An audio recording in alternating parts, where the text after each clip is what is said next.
So there are a few things that you must do first. First of all, obviously, you need to install the software. There was just a few key things that I wanted to highlight on installation so that you can have a nice smooth running Revit during this class and beyond.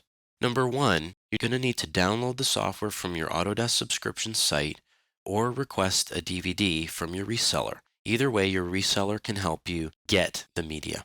Now let's take a look at the actual installation itself. We're going to take a look at how you can install and just a few key areas to watch out for while you're installing. Let me flip over to a computer where I am installing, and you'll see how this is done. In this case, the DVD is in. I'm going to double click on Setup. Now that the Setup window is up, we're going to install products. We're going to install Revit Architecture. And notice here, there's other things that we can install as well. Autodesk Design Review as well as Autodesk Material Library. If these things have already been installed, perhaps through other Autodesk products, then there will be no need to check those. In fact, you won't be able to check them because they've already been installed. Let's click on Next. Now you choose your region. If you're in Canada, you go Canada, English, or French, or United States, or other countries. Then you accept, click on Next, and now you can either put in your serial number that you got from your reseller, as well as the product key, or in this case, we're just going to try the product for 30 days. So this is where some people just say, okay, I'm done, let's install it. Well, one thing I would recommend, especially for this course and courses beyond this, let's click on Configure. Now, we are going to be doing a standalone license. We're not talking about a network license in this particular video. Let's click on Next.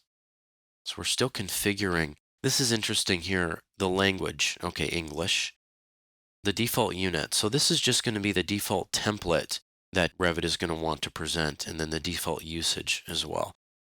These are purely a template choice. I'm going to click Next. This is really what I wanted to focus on, content. So under here, you look at this and you say, okay, well, family libraries and templates have been checked. Great. But if you expand them, you'll notice that not all of the family libraries have been chosen.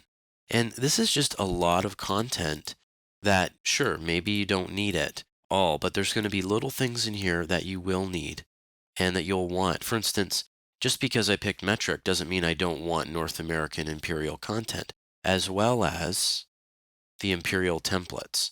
So this isn't often a question where people will install, they won't really look at this, and then they'll end up with just metric and no imperial content. And if you're in a country like Canada, both metric and imperial are used, and in other countries in the world, this can be the case. Of course, you're not forced to install this, but at least now you can see by expanding these, there's a choice. Let's go next. What it's doing right now is it's checking for a service pack. At this point, we could include a service pack. We could download that from Autodesk. If we wanted to do that option, we just click on it, hit download, and that would download it from the Autodesk website. We can also include one we've already downloaded, or we could not include a service pack altogether. At this point, you would hit Next, Configuration Complete, and then install the software. So really, just to review, the content is really what's important. Make sure you go to the content and install the full content pack.